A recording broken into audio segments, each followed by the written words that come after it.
Vous l'avez certainement attendu pendant longtemps, le résultat de l'autopsie du corps de notre regretté frère Okende est là. Messieurs,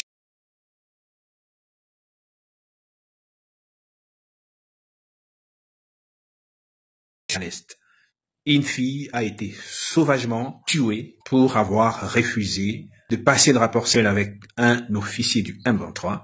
Découvrons tous les contenus de ces sujets présentés en liminaire. C'est arrivé, le corps de notre frère Chéribin Okende avait fait objet d'une autopsie de la part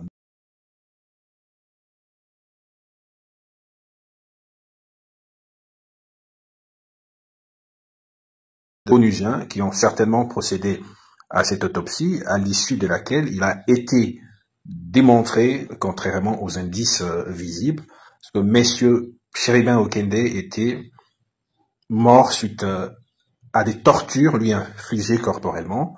Il a été dit dans ses rapports que le coup des balles lui infligées n'ont été que postérieurs à la mort. Donc,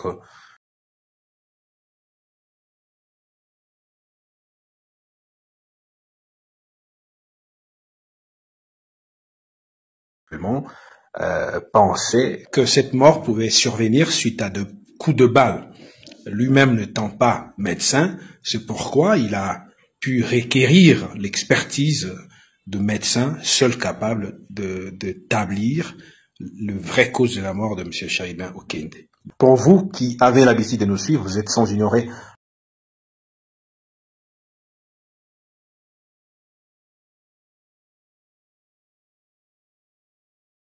disparaître le trace, voudrais-je dire, parce que a-t-on découvert que le sang, les cours du sang n'est passé pas sur la ceinture de sécurité de la voiture, ce qui faisait asseoir notre hypothèse émise autrefois d'un assassinat accompli ailleurs et que le corps de notre cher regretté n'aurait été que placé dans la voiture pour des raisons de brouillement de pistes.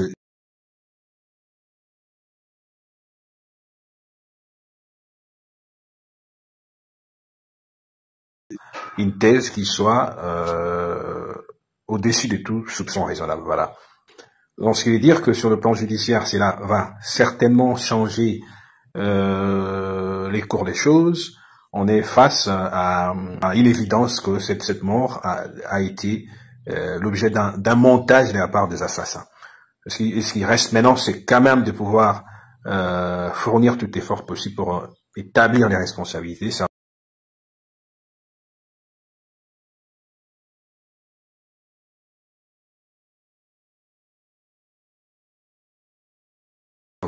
les classes politiques et sociales de la RDC, mais sinon quelque chose qui nous a rendu très triste, voilà.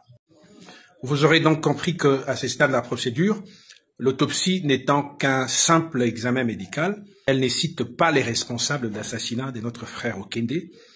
Elle ne dédouane par ailleurs pas un des acteurs sous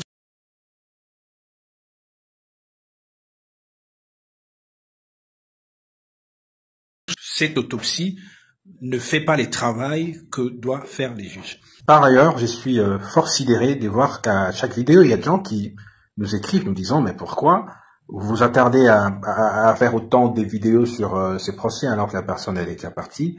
Mouzé Kabila était décédé. Jusqu'aujourd'hui, on ne sait pas les conditions réelles de sa mort. Mais pourquoi ça a tardé à un cadavre qui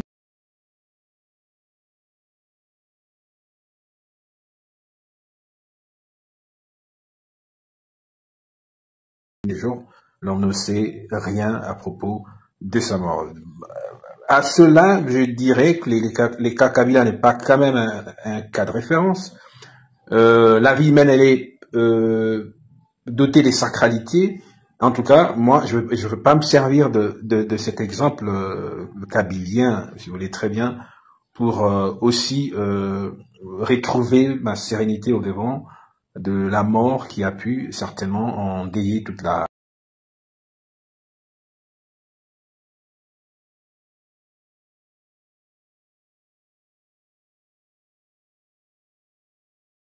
souhaité à ce que, étant dans un état de droit comme les nôtres, l'état des droits voulu en tant que tel, donc étant dans un état qui se veut être un état des droits, le meilleur aurait voulu que l'on sache finalement les responsables.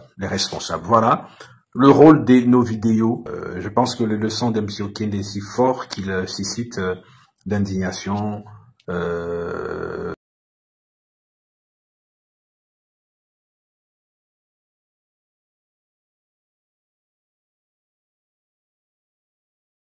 Un robuste monsieur comme celui-là, intellectuel, qui meurt et que voir les gens s'intéresser sur sa mort, ça veut dire que la personne a été dotée de capacités à pouvoir influencer.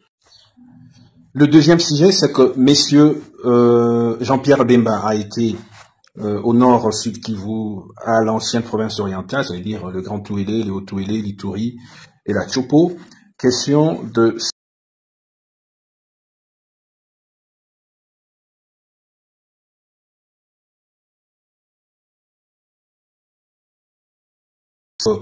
la République démocratique du Congo venait de signer un accord militaire avec le Kenya qui va désormais nous accompagner dans ce processus de la restauration de l'autorité de l'État sur toute l'étendue de la République. Donc, je me dis que nous attendons plutôt, au-delà de ces prouesses de la part du chef de l'État, prouesses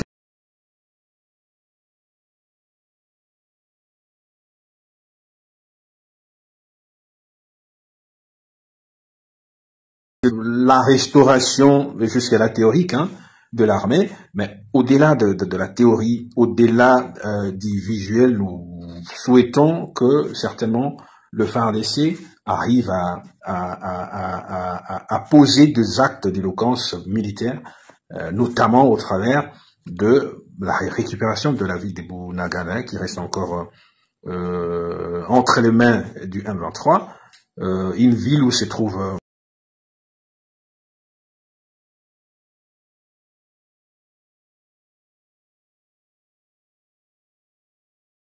brutalement assassiné parce que refusant de passer de rapport ciel avec un des officiers du 123. Je vais vous mettre les images. Ça vaut autant d'exemples qui en appellent au réveil de FARDC qui doivent certainement relancer des opérations qui vont aller au sens de la récupération de ces hommes perdus, pertes qui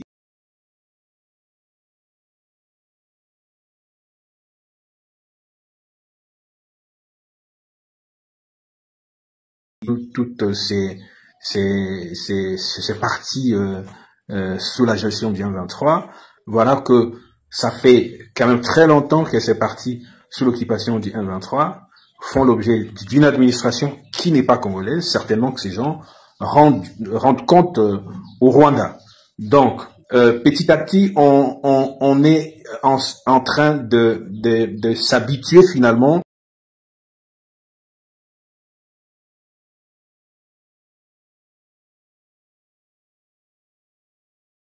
J'espère que les chefs de l'État en est conscient et que les stratégies sont en train d'être mises en place. Mais au-delà de cette expérience, nous voudrions voir les choses s'accomplir dans les domaines militaires. Moi, personnellement, je crois au FARDC. Je dirais pas que l'armée congolaise, elle est faible.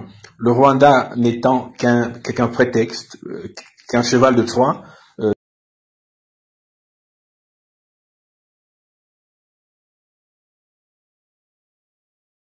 devant le Rwanda, et toutes ces parties prises par l'M23 ne sont pas la résultante d'une prouesse de la part de l'armée rwandaise, mais je pense plutôt que il y a tous ces mécanismes qui sont mis en place par les Occidentaux, notamment la France, les États-Unis, pour agir dans le but de pouvoir fléchir la RDC et l'obliger à pouvoir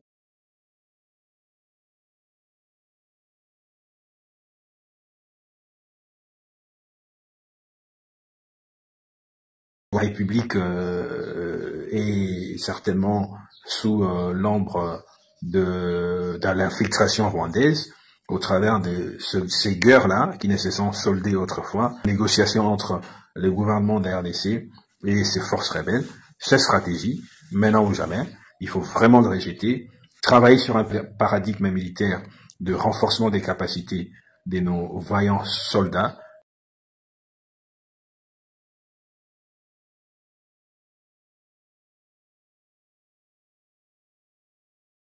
Christ t'aime. Il a besoin de toi. Il a besoin de changer ta vie. Où que tu sois. Qui que Salut tout le monde, c'est le Molodo et leader Ina. Grand rendez-vous c'est 26 août. Au parking de Aquasplash. Hein? Donc pour la toute première fois, ce genre d'événement en famille. Venez voir Inès, venez voir Rebochulo. Ma vraie chérie, Boya Koputa, na Molodo et leader. Ma garçon va venir avec Rebochulo, maman la bango, mais elle pas aux c'est bon, c'est bon. C'est bon. Koputa les 26. Pardon, appelez.